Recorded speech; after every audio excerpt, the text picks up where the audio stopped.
Hi friends, ಎಲ್ಲರೂ ಹೇಗಿದ್ದೀರಾ? Friends, ಇವತ್ತು ನಾನು ನಿಮಗೆ ಇಲ್ಲಿ ನಮ್ಮ ಉತ್ತರ ಕರ್ನಾಟಕದ ಫೇಮಸ್ ಆಗಿರುವಂಥ ಜೋಳದ ರೊಟ್ಟಿ, ಪಲ್ಯ, ಬೆಂಡೆಕಾಯಿ ಫ್ರೈ ಪ್ರತಿಯೊಂದು ರೆಸಿಪಿ ಕೂಡ ಡೀಟೇಲ್ ಆಗಿ ಹೇಳ್ಕೊಡ್ತಾ ಇದ್ದೀನಿ. ಯಾಕಂದರೆ ನಮ್ಮ ಯೂಟ್ಯೂಬ್ ಫ್ಯಾಮಿಲಿಯಿಂದ ನನಗೊಬ್ಬರು ಕಮೆಂಟನ್ನು ಹಾಕಿದ್ರು ಜೋಳದ ರೊಟ್ಟಿಯನ್ನು ಮಾಡಿ ತೋರಿಸಿ ಅಂದ್ಬಿಟ್ಟು.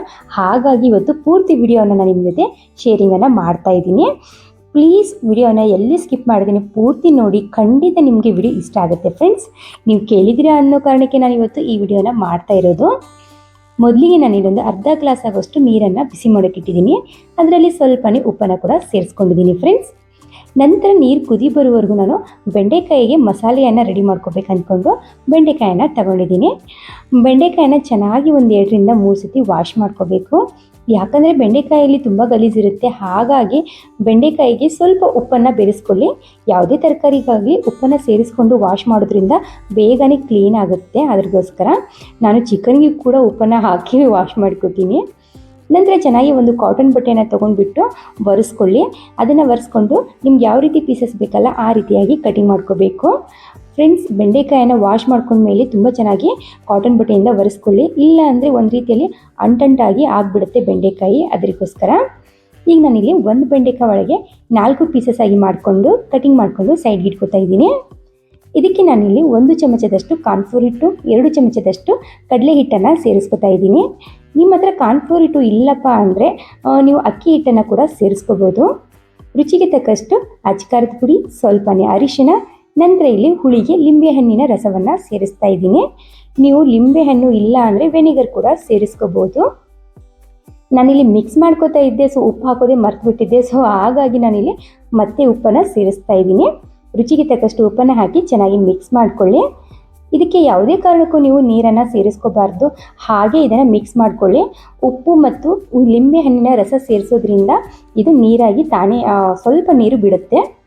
ಈಗ ಇಲ್ಲಿ ನೀರು ಕೂಡ ಕುದೀತಾ ಇತ್ತು. ಸ್ವಲ್ಪನೇ ಜೋಳದ ಹಿಟ್ಟನ್ನು ಸೇರಿಸ್ಕೊಂಡಿದ್ದೀನಿ. ನಮ್ಮ ಉತ್ತರ ಕರ್ನಾಟಕದ ಫೇಮಸ್ ಏನಪ್ಪ ಅಂದರೆ ಜೋಳದ ರೊಟ್ಟಿನ ಅಂತ ಹೇಳ್ಬೋದು. ಸೊ ಹಾಗಾಗಿ ಇವತ್ತು ಕಮೆಂಟ್ ಬಂದಿತ್ತು 2ರಿಂದ 3 ಸತಿ. ಸೊ ಹಾಗಾಗಿ ಇವತ್ತು ಈ ವಿಡಿಯೋನ ಮಾಡಿ ತೋರಿಸ್ತಾ ಇದ್ದೀನಿ ನಿಮಗೋಸ್ಕರನೇ. ಈಗ ಇಲ್ಲಿ ನೀರು ಕೂಡ ಕುದೀತಾ ಇದೆ. ಈ ಕುದೀತಾ ಇರುವಂಥ ನೀರನ್ನು ನಾವು ಜೋಳದ ಹಿಟ್ಟಿಗೆ ಸೇರಿಸ್ಕೊಂಡು ಬೇಗನೆ ಮಿಕ್ಸ್ ಮಾಡ್ಕೋಬೇಕು. ಇಲ್ಲ ಅಂದರೆ ಇದು ಜಿಗಿ ಹಾರಿಬಿಡುತ್ತೆ ಅಂತಾರೆ. ಸೊ ಬಿಸಿ ಬಿಸಿ ಇರುವಾಗಲೇ ಮಿಕ್ಸ್ ಮಾಡಿಕೊಳ್ಳಿ. ನಾನಿಲ್ಲಿ ಸ್ವಲ್ಪನೇ ಬಿಸಿನೀರನ್ನು ಜಾಸ್ತಿ ಸೇರಿಸ್ಕೊಂಡಿದ್ದೀನಿ. ಯಾಕಂದರೆ ನಮ್ಮ ಕಡೆ ಎಲ್ಲ ಇಲ್ಲಿ ನಾವು ಹಿಟ್ಟು ಬೀಸ್ಕೊಂಡು ಬರ್ತೀವಲ್ಲ, ಆವಾಗ ಜೋಳವನ್ನು 2 ಸತಿ ಇಲ್ಲಿ ಬೀಸ್ತಾರೆ. ಹಾಗಾಗಿ ಸ್ವಲ್ಪ ಜಿಗಿ ಕಡಿಮೆ ಇರುತ್ತೆ. ನಾನು ಇದಕ್ಕೆ ಬಿಸಿನೀರನ್ನು ಜಾಸ್ತಿ ಹಾಕೋತಾ ಇದ್ದೀನಿ. ನಿಮ್ಮ ಕಡೆ ಏನಾದರೂ ಜೋಳದ ಹಿಟ್ಟು ಚೆನ್ನಾಗಿ ಬೀಸ್ತಾರಪ್ಪ, ಒಂದೇ ಸತಿ ಬೀಸ್ತಾರೆ, ಹಾಗೆ ನಮ್ಮದು ಬಿಜಾಪುರ ಜೋಳ ಅಂತ ಅನ್ನೋರಿದ್ದರೆ ಸೊ ಸ್ವಲ್ಪನೇ ಜಿಗಿ ಹಾಕ್ಕೊಳ್ಳಿ. ಬಿಸಿನೀರು ಹಾಕ್ಕೊಂಡು ಚೆನ್ನಾಗಿ ಹಿಟ್ಟನ್ನು ಕಲಿಸ್ಕೋಬೇಕು. ನಾನಿಲ್ಲಿ ಅದೇ ಪಾತ್ರೆಗೆ ಸ್ವಲ್ಪನೇ ತಣ್ಣೀರು ಮತ್ತು ಕಾಟನ್ ಬಟ್ಟೆನ ಹಾಕಿ ಸೈಡ್ಗೆ ಇಟ್ಕೊಂಡಿದ್ದೀನಿ. ಈಗ ಇಲ್ಲಿ ಸ್ವಲ್ಪನೇ ತಣ್ಣೀರನ್ನು ಸೇರಿಸ್ಕೊಂಡು ಚೆನ್ನಾಗಿ ಹಿಟ್ಟನ್ನು ಕಲಿಸ್ಕೊತಾ ಇದ್ದೀನಿ ಫ್ರೆಂಡ್ಸ್. ನಮ್ಮಮ್ಮ ಹೇಳೋರು, ಸೊ ಜೋಳದ ಹಿಟ್ಟನ್ನು ನಾವು ಎಷ್ಟು ಚೆನ್ನಾಗಿ ಕಲಿಸ್ಕೊತೀವಲ್ಲ ಅಷ್ಟು ಚೆನ್ನಾಗಿ ರೊಟ್ಟಿ ಬರುತ್ತೆ ಅಂದ್ಬಿಟ್ಟು. ಹಾಗಾಗಿ ನಾನಿಲ್ಲಿ ಜೋಳದ ಹಿಟ್ಟನ್ನು ತುಂಬ ಚೆನ್ನಾಗಿ ಕಲಿಸ್ಕೊತಾ ಇದ್ದೀನಿ. ನೀವು ಕೂಡ ಅಷ್ಟೇ ಜೋಳದ ಹಿಟ್ಟನ್ನು ಚೆನ್ನಾಗಿ ಮಿಜ್ಜಿ ಕಲಿಸ್ಕೋಬೇಕು. ನಂತರದ ನಿಮಗೆ ಯಾವ ಗಾತ್ರದ ಉಳ್ಳೆ ಬೇಕಲ್ಲ ಆ ಗಾತ್ರದ ಉಳ್ಳೆಯನ್ನಾಗಿ ಮಾಡಿಕೊಳ್ಳಿ. ಈ ರೀತಿಯಾಗಿ ಮಾಡಿಕೊಂಡು ಸ್ವಲ್ಪನೇ ಸೈಡ್ಗೆ ಮತ್ತೆ ಒಣ ಹಿಟ್ಟನ್ನು ತಗೊಂಡು ಸ್ಪ್ರೆಡ್ ಮಾಡ್ಕೋಬೇಕು. ನಾವೀಗ ಯಾವ ರೀತಿ ಬಡಿಬೇಕಂತ ಕೂಡ ತೋರಿಸ್ತಾ ಇದ್ದೀನಿ ನಿಮಗೆ. ಒಂದು ಕೈಲಿಂದ ತಟ್ತಾ ಇರಬೇಕು, ಇನ್ನೊಂದು ಕೈಲಿಂದ ಇದಕ್ಕೆ ಸಪೋರ್ಟ್ ಕೊಡ್ತಾ ಇರಬೇಕು. ಯಾಕಂದರೆ ಈ ರೀತಿ ಸಪೋರ್ಟ್ ಕೊಡೋದ್ರಿಂದ ಬಾಯಿ ಬಿಚ್ಚೋದಿಲ್ಲ ಅಂತ ಹೇಳ್ತೀವಿ. ದಂಡಿ ಸೀಳ್ತವೆ ಅಂತಾರಲ್ಲ ರೊಟ್ಟಿ, ನಾವು ಸರಿಯಾಗಿ ಇದಕ್ಕೆ ಸಪೋರ್ಟ್ ಕೊಡಲಿಲ್ಲ ಅಂದರೆ ದಂಡಿ ಸೀಳ್ಬಿಡುತ್ತೆ. ಹಾಗಾಗಿ ಈಗ ನಾನಿಲ್ಲಿ ಮೇಲ್ಗಡೆಯಿಂದ ಇದಕ್ಕೆ ಪ್ರೆಸ್ ಮಾಡಿ ಬಡಿತಾ ಇದ್ದೀನಿ. ನಡುವಿಗೆ ಜಾಸ್ತಿ ಬಡಿಬಾರ್ದು. ದಂಡಿ ಅಂತೀವಿ ನೋಡಿ ಸೈಡ್ಗೆ, ಆ ಸೈಡ್ಗೆ ಮಾತ್ರ ನಾವು ಚೆನ್ನಾಗಿ ತಟ್ಕೋಬೇಕು ರೊಟ್ಟಿಯನ್ನು.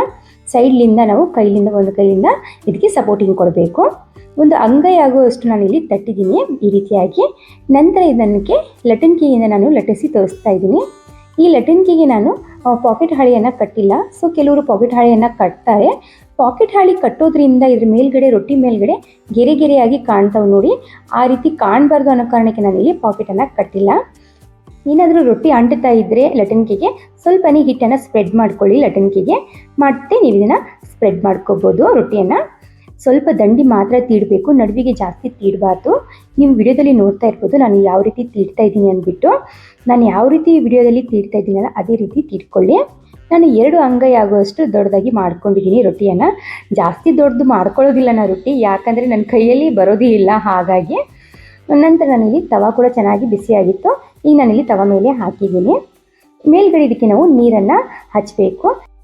ನಾವು ನೀರನ್ನು ಯಾಕೆ ಹಚ್ಚಬೇಕಪ್ಪ ಅಂದರೆ, ಸೊ ನಾವು ರೊಟ್ಟಿ ತಟ್ಟುವಾಗ ಕೆಳಗಡೆ ಹಿಟ್ಟನ್ನು ಜಾಸ್ತಿ ಹಾಕೊಂಡಿರ್ತೀವಿ ನೋಡಿ, ಆ ಹಿಟ್ಟನ್ನು ನಾವು ಸಪ್ರೇಟನ್ನಾಗಿ ಮಾಡ್ಕೋಬೇಕು ನೀರಿಂದ.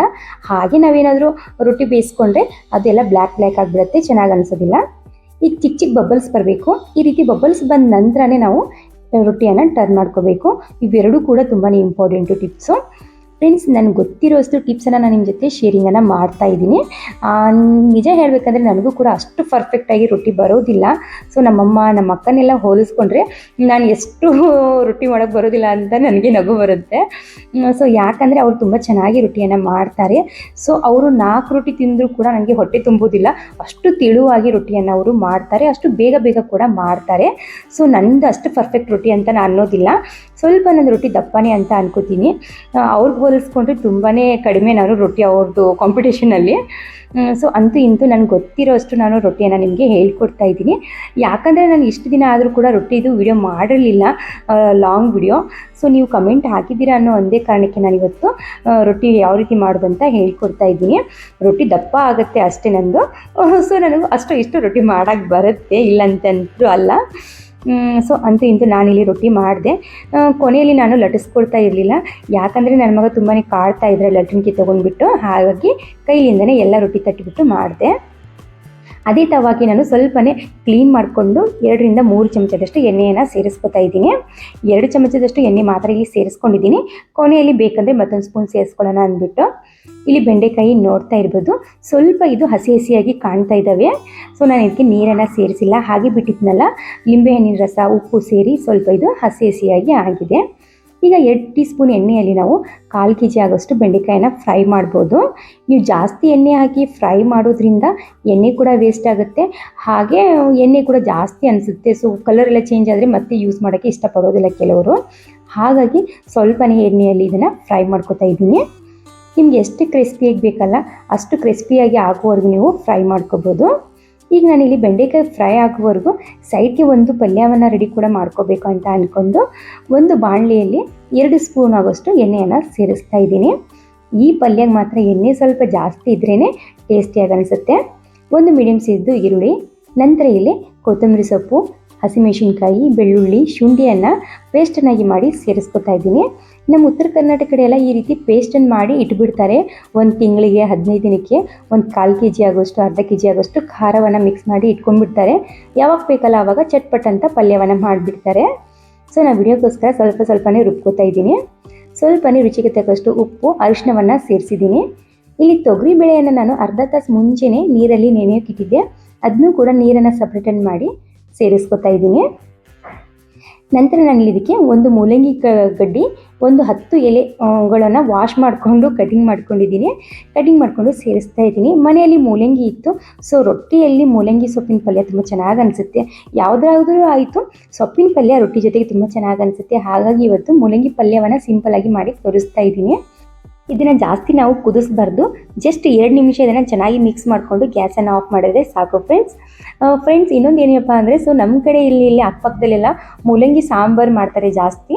ಸೊಪ್ಪಿದ್ರೆ ಮೂಲಂಗಿ ಸೊಪ್ಪನ್ನು ಬಿಸಾಕ್ಬಿಡ್ತಾರೆ ಹಾಗೆ. ಸೊ ಜಾಸ್ತಿ ಜನಕ್ಕೆ ಇದ್ರ ಪಲ್ಯ ಕೂಡ ಗೊತ್ತಿಲ್ಲ. ಇಲ್ಲಿ ನಾನು ಹೇಳಿದ ಮೇಲೆ ಎಷ್ಟೋ ಜನ ಸೊಪ್ಪಿನ ಪಲ್ಯ ಮಾಡಿ ತುಂಬ ಟೇಸ್ಟ್ ಆಗುತ್ತೆ, ಈ ಥರ ಆಗುತ್ತೆ ಅಂತ ಗೊತ್ತೇ ಇರಲಿಲ್ಲ ಅಂತ ಕೂಡ ಹೇಳ್ತಾ ಇದ್ರು. ಸೊ ನನಗೆ ಅವಾಗ ಗೊತ್ತಾಯಿತು, ಸೊ ಎಷ್ಟೋ ಜನ ಮೂಲಂಗಿ ಪಲ್ಯ ಮಾಡೋದೇ ಇಲ್ಲಲ್ಲಪ್ಪ ಅಂದ್ಬಿಟ್ಟು, ಹಾಗಾಗಿ ಅದ್ರ ವಿಡಿಯೋ ಮಾಡಿದ್ದೀನಿ. ಸೊ ನಿಮ್ಗೆ ಗೊತ್ತಿಲ್ಲ ಅಂದರೆ ಈ ರೀತಿ ಒಂದ್ಸತಿ ಆದರೂ ಮೂಲಂಗಿ ಪಲ್ಯ ಮಾಡಿ ನೋಡಿ, ತುಂಬಾ ಚೆನ್ನಾಗಿ ಅನಿಸುತ್ತೆ. ರೊಟ್ಟಿ ಜೊತೆಗೆ, ಚಪಾತಿ ಜೊತೆಗೆ ಕೂಡ ನೀವು ತಿನ್ಕೋಬೋದು. ಈಗ ನಾನಿಲ್ಲಿ ಇನ್ನು ಸ್ವಲ್ಪ ಬೆಂಡೆಕಾಯಿ ಉಳಿದಿದ್ವಲ್ಲ, ಎಲ್ಲ ಬೆಂಡೆಕಾಯಿನ ಇಲ್ಲಿ ಫ್ರೈ ಮಾಡ್ಕೊತಾ ಇದ್ದೀನಿ.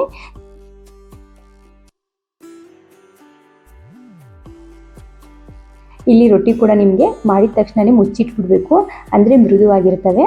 ಸೊ ನಾನಿಲ್ಲಿ ರೊಟ್ಟಿ ನಿಮಗೆ ಒಂದೇ ಮುದ್ದೆ ಮಾಡಿ ತೋರಿಸ್ತಾ ಇದ್ದೀನಿ. ನೋಡಿ ಎಷ್ಟು ಚೆನ್ನಾಗಿ ಸಾಫ್ಟಾಗಿ ಮೆತ್ತಗಾಗಿ ರೊಟ್ಟಿ ಆಗಿದೆ ಅಲ್ವಾ. ಸ್ವಲ್ಪ ದಪ್ಪ ಮಾಡಿದರೆ ಸಾಕು, ರೊಟ್ಟಿ ಇಲ್ಲಿ ಮೆತ್ತಗಾಗ್ಬಿಡ್ತವೆ. ನಮ್ಮ ಮಮ್ಮಿ ನಮ್ಮ ಅಕ್ಕನ ರೊಟ್ಟಿ ನೋಡಿದರೆ ನನ್ನ ರೊಟ್ಟಿಗೆ ತುಂಬ ದಪ್ಪನೇ ಅಂತ ಹೇಳ್ಬೋದು. ಸೊ ಅವ್ರದ್ದು 2 ರೊಟ್ಟಿ, ನಂದು 1 ರೊಟ್ಟಿಗೆ ಸಮ ಅಂತ ಹೇಳ್ಬೋದು. ನಾನಿಲ್ಲಿ ಬೆಂಡೆಕಾಯಿ ಕೂಡ ಎಲ್ಲವನ್ನ ಇಲ್ಲಿ ಫ್ರೈ ಮಾಡಿ ಸೈಡ್ಗೆ ಇಡ್ತಾ ಇದ್ದೀನಿ. ನಿಮಗೆ ಈ ರೀತಿ ಎಣ್ಣೆಯಲ್ಲಿ ಫ್ರೈ ಮಾಡ್ಕೊಳ್ಳೋದು ಬೇಡಪ್ಪ ಅಂದರೆ ಬೆಂಡೆಕಾಯಿ ಹಾಗೆ ತವ ಮೇಲೆ ಕೂಡ ನೀವು ಫ್ರೈ ಮಾಡ್ಕೋಬೋದು, ಚೆನ್ನಾಗಿ ಅನಿಸುತ್ತೆ. ಕೇವಲ 2 ಟೀ ಸ್ಪೂನ್ ಎಣ್ಣೆಯಲ್ಲಿ ಇಲ್ಲಿ ಬೆಂಡೆಕಾಯಿ ಫ್ರೈ ರೆಡಿ ಆಯಿತು. ಸೊ ಏನೋ ಕಡಿಮೆ ಆಯ್ತಲ್ಲಪ್ಪ ಅನ್ಕೋತಾ ಇದ್ದೆ ಪ್ಲೇಟಲ್ಲಿ. ಸ್ವಲ್ಪ ಮೊಸರು ಹಾಕಿರಲಿಲ್ಲ, ಹಾಗಾಗಿ ರಾತ್ರಿನೇ ಹೆಪ್ಪಾಕಿದ್ದೆ ಗಟ್ಟಿ ಮೊಸರು. ಸೊ ನೋಡ್ತಾ ಇರ್ಬೋದು ಮೊಸರು ಎಷ್ಟು ಚೆನ್ನಾಗಿ ಗಟ್ಟಿಯಾಗಿದ್ದಲ್ವಾ. ಈಗ ಮೊಸರು ಕೂಡ ಇಲ್ಲಿ ಪ್ಲೇಟಲ್ಲಿ ಸರ್ವನ್ನ ಮಾಡ್ತಾ ಇದ್ದೀನಿ. ನಮಗಿಲ್ಲಿ ಸಿಂಪಲ್ ಆಗಿ ಉತ್ತರ ಕರ್ನಾಟಕದ ಊಟ ರೆಡಿ ಆಯಿತು. ಸೊ ನಾನು ಮಾತ್ರ ಊಟ ಮಾಡೋಕ್ಕೆ ಹೋಗ್ತಾ ಇದ್ದೀನಿ ಫ್ರೆಂಡ್ಸ್. ಬನ್ನಿ ನೀವು ಕೂಡ ಎಲ್ಲರೂ ಊಟ ಮಾಡೋಣ. ಸೊ ಈ ವಿಡಿಯೋ ನಿಮಗೆ ಸ್ವಲ್ಪನಾದರೂ ಯೂಸ್ಫುಲ್ ಅನಿಸಿದರೆ, ಇಷ್ಟ ಆದರೆ ಪ್ಲೀಸ್ ನಮ್ಮ ಚಾನಲ್ಗೆ ಸಪೋರ್ಟ್ ಮಾಡಿ. ಹಾಗೆ ನಮ್ಮ ಚಾನಲನ್ನು ಸಬ್ಸ್ಕ್ರೈಬ್ ಮಾಡ್ಕೋದನ್ನು ಮರಿಬೇಡಿ ಫ್ರೆಂಡ್ಸ್. ಹಾಗೆ ಪಕ್ಕದಲ್ಲಿರುವಂಥ ಬೆಲ್ಲೈಕನನ್ನು ಆಲ್ ಅಂತ ಪ್ರೆಸ್ ಮಾಡಿ. ನಾನು ಮಾಡ್ತಾ ಇರುವಂಥ ಪ್ರತಿ ಒಂದು ವಿಡಿಯೋನ ಫಸ್ಟು ನಿಮಗೆ ನೋಟಿಫಿಕೇಶನ್ ಆಗಿ ಬರುತ್ತೆ. ಈ ವಿಡಿಯೋ ನೋಡೋದಕ್ಕೆ ಥ್ಯಾಂಕ್ ಯು.